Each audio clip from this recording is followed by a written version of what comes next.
राजधानी दिल्लीत आज भाजपची बैठक होण्याची शक्यता. दिल्लीचा मुख्यमंत्री कोण असणार यावर होणार निर्णय.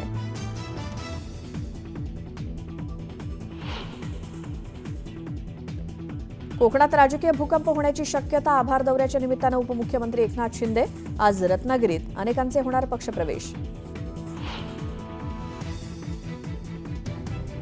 देशमुख प्रकरणात काही मिटेल का? बावनकुळेंनी विचारलं. मी स्पष्टपणे नाही सांगितलं. बावनकुळेंच्या घरी झालेल्या मुंडेंच्या भेटीबाबत धसांचं स्पष्टीकरण.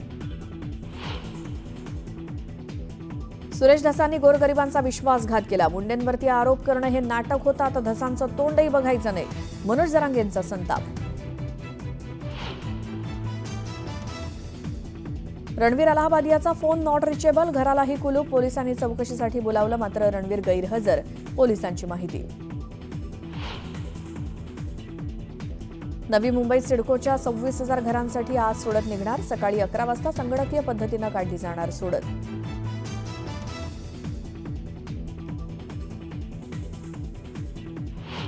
उपमुख्यमंत्री एकनाथ शिंदेंचा आज रत्नागिरी दौरा आहे. आभार दौऱ्यानिमित्तानं एकनाथ शिंदे आज रत्नागिरीमध्ये अनेकांचा शिवसेनेत प्रवेश होणार आहे. त्यांच्या उपस्थितीत उपमुख्यमंत्री एकनाथ शिंदेंनी सुरू केलेली आभार दौरा यात्रा आज रत्नागिरीमध्ये दाखल होते आणि इथल्या चंपक मैदान इथे मेळावा पार पडणार आहे. या निमित्तानं शिवसेनेकडनं जोरदार शक्ती प्रदर्शन केलं जाईल, तर काही जणांचा पक्षप्रवेश सुद्धा पार पडणार आहे.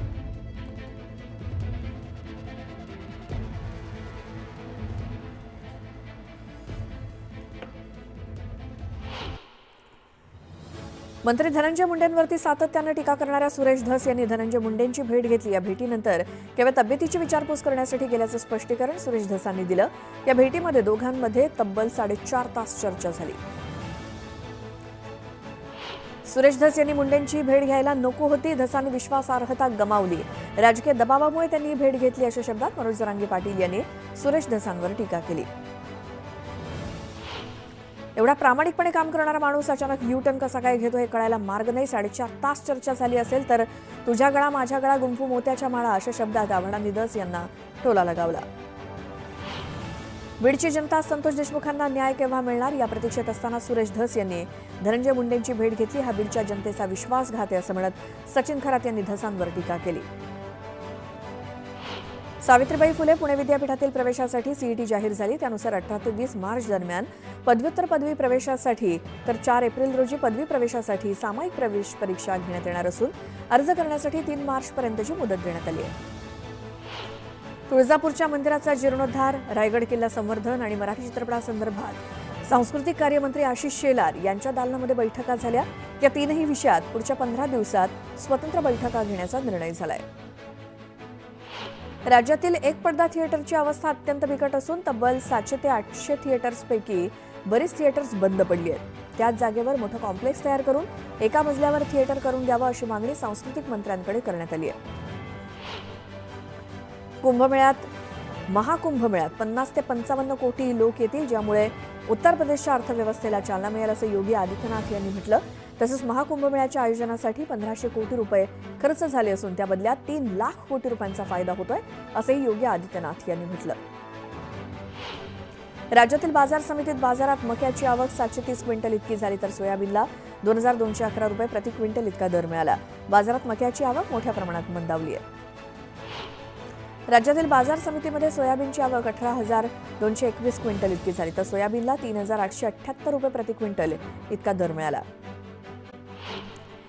दिल्लीचा मुख्यमंत्री कोण होणार आणि भाजपच्या बैठकीमध्ये या संदर्भातला निर्णय आज होऊ शकतो. मुख्यमंत्री पदासंदर्भात आज बैठक होण्याची शक्यता आहे. पंतप्रधान नरेंद्र मोदी अमेरिकेहून परतल्यानंतर दिल्लीच्या मुख्यमंत्र्याचं नाव जाहीर होईल. दिल्ली विधानसभा निवडणुकीत भाजपनं दणदणीत विजय मिळवला आणि त्यानंतर आता दिल्लीचा मुख्यमंत्री कोण होणार यावरती चर्चा सुरू आहे. अशातच मुख्यमंत्री पदासंदर्भात आज भाजपची बैठक होण्याची शक्यता आहे आणि त्यात दिल्लीचा पुढचा मुख्यमंत्री कोण भाजपचा यावरती निर्णय होऊ शकतो. तर 48 आमदारांपैकी काही नावं मुख्यमंत्री पदासाठी शॉर्टलिस्ट करण्यात आली आहेत, ज्यामधनं मुख्यमंत्र्यांची निवड केली जाईल. या संदर्भात आज चर्चा होण्याची शक्यता आहे. तर पंतप्रधान नरेंद्र मोदी आज अमेरिका दौऱ्याहून परतत आहेत आणि त्यानंतर दिल्लीच्या मुख्यमंत्र्याचं नाव जाहीर होण्याची शक्यता आहे.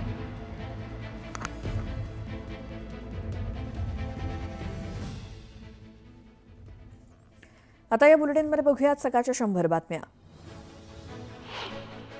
महाराष्ट्रात सुद्धा लव्ह जिहाद विरोधात कायदा करण्यात येणार आहे. यासाठी पोलीस महासंचालकांच्या अध्यक्षतेखाली विशेष समिती गठीत करण्यात आली आहे. परिस्थितीचा अभ्यास करून कायद्याचा मसुदा तयार करण्यात येणार आहे. मतदारांचे आभार मानण्यासाठी एकनाथ शिंदे रत्नागिरी दौऱ्यावरती येत आहेत. एकनाथ शिंदेंच्या उपस्थितीत मोठे प्रवेश शिवसेनेत होतील अशी माहिती उदय सामंत यांनी दिली. लाडक्या बहिणींच्या योजनेत सावत्र भावांनी खोडा आणला. या सावत्र भावांना जोडा दाखवा असं मी म्हणालो होतो, मात्र माझ्या लाडक्या बहिणींनी फक्त जोडा दाखवला नाही तर जोडा लगावला अशा शब्दात उपमुख्यमंत्री एकनाथ शिंदेंनी महाविकास आघाडीला टोला लगावला. चंद्र आणि सूर्य आहेत तोपर्यंत लाडकी बहीण योजना बंद होणार नाही असं आश्वासन सामंतांनी लाडक्या बहिणींना दिले. राजन साळवींनी शिवसेनेत प्रवेश केल्यानंतर केंद्रीय मंत्री प्रतापराव जाधव यांच्या निवासस्थानी स्नेहभोजनाचा कार्यक्रम पार पडला. या स्नेहभोजनाला ठाकरेंच्या पक्षाचे खासदार सुद्धा उपस्थित राहिल्याचा दावा आमदार संजय गायकवाड यांनी केला. हिंगोलीतील जनसुराज्य शक्ती पक्षाचे नेते गुरुपादेश्वर शिवाचार्य महाराज यांनी भाजपमध्ये प्रवेश केला. चंद्रशेखर बावनकुळे, रवींद्र चव्हाण आणि अशोक चव्हाण यांच्या उपस्थितीत हा पक्ष प्रवेश पार पडला. भिकारी सुद्धा 1 रुपया घेत नाही, आम्ही मात्र 1 रुपयामध्ये पीक विमा दिला असं अजब विधान कृषी मंत्री माणिकराव कोकाटेंनी केलं. काही लोकांनी या योजनेमध्ये गैरफायदा घेण्याचा प्रयत्न केला. इतर राज्यातील लोकांनी ऑनलाईन अर्ज दाखल केले तसं कोकाटे म्हणाले. माझ्या वक्तव्याचा विरोधकांनी विपर्यास केला. विरोधक माझ्या विरोधात बोलण्याची संधी शोधतायत. त्यांना माझ्या वक्तव्याचा अर्थ तरी कळला का असा सवाल विचारत मंत्री कोकाटेंनी आपल्या वक्तव्याबाबत स्पष्टीकरण दिलं.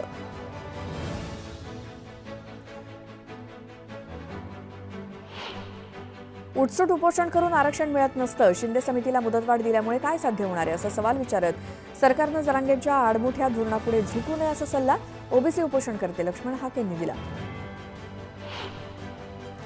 स्थानिक स्वराज्य संस्थांच्या निवडणुका भारतीय जनता पार्टी महायुतीसोबतच लढणार आहे अशी माहिती महसूल मंत्री चंद्रशेखर बावनकुळे यांनी दिली.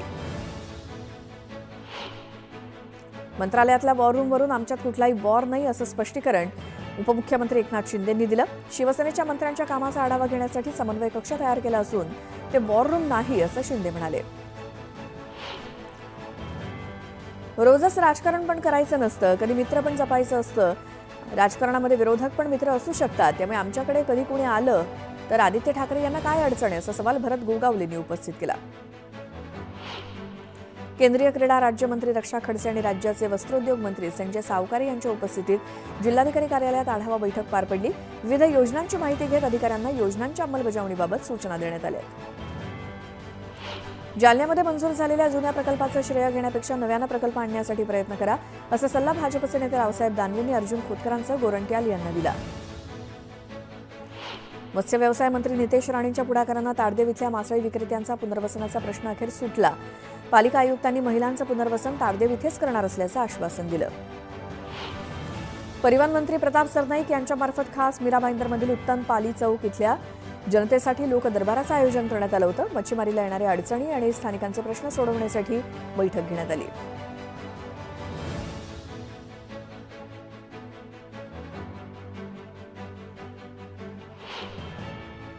उपमुख्यमंत्री एकनाथ शिंदे यांच्या सुरक्षेचा प्रश्न ऐरणीवर आलाय. एकनाथ शिंदेंच्या आगमनावेळी अनधिकृतपणे ड्रोन फ्लाय करणाऱ्याला पोलिसांनी ताब्यात घेतलं. महाराष्ट्र राज्याचे उपमुख्यमंत्री एकनाथ शिंदे यांच्या उपस्थितीत नाशिकच्या जिल्हाधिकारी कार्यालयात सिंहस्थ कुंभमेळ्याची आढावा बैठक पार पडली. या बैठकीला शिक्षण मंत्री दादा भुसे देखील उपस्थित होते. धाराशिव आणि रायगड पालकमंत्री पदाचा महायुतीमधील वाद आता तुळजाभवानी चरणी येऊन ठेवलेला आहे. रायगडचे पालकमंत्री पद मिळावं म्हणून गोगावलेंनी तुळजाभवानीचं दर्शन घेत आई तुळजाभवानीला साकडं घातलं.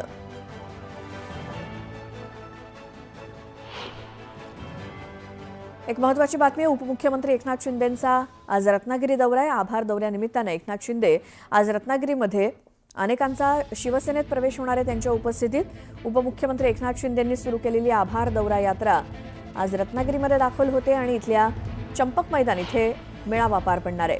या निमित्तानं शिवसेनेकडनं जोरदार शक्ती प्रदर्शन केलं जाईल तर काही जणांचा पक्षप्रवेश सुद्धा पार पडणार आहे.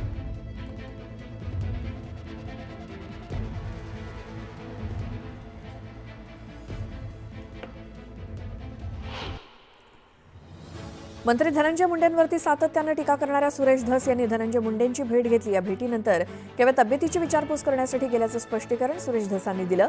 या भेटीमध्ये दोघांमध्ये तब्बल 4.5 तास चर्चा झाली. सुरेश धस यांनी मुंडेंची भेट घ्यायला नको होती. धसांनी विश्वासार्हता गमावली. राजकीय दबावामुळे त्यांनी भेट घेतली अशा शब्दात मनोज जरांगे पाटील यांनी सुरेश धसांवर टीका केली. एवढा प्रामाणिकपणे काम करणारा माणूस अचानक यू-टर्न कसा काय घेतो हे कळायला मार्ग नाही. 4.5 तास चर्चा झाली असेल तर तुझ्या गळा माझ्या गळा गुंफू मोत्याच्या माळा अशा शब्दात आव्हाडांनी धस यांना टोला लगावला. बीडची जनता संतोष देशमुखांना न्याय केव्हा मिळणार या प्रतीक्षेत असताना सुरेश धस यांनी धनंजय मुंडेंची भेट घेतली. हा बीडच्या जनतेचा विश्वासघात आहे असं म्हणत सचिन खरात यांनी धसांवर टीका केली. सावित्रीबाई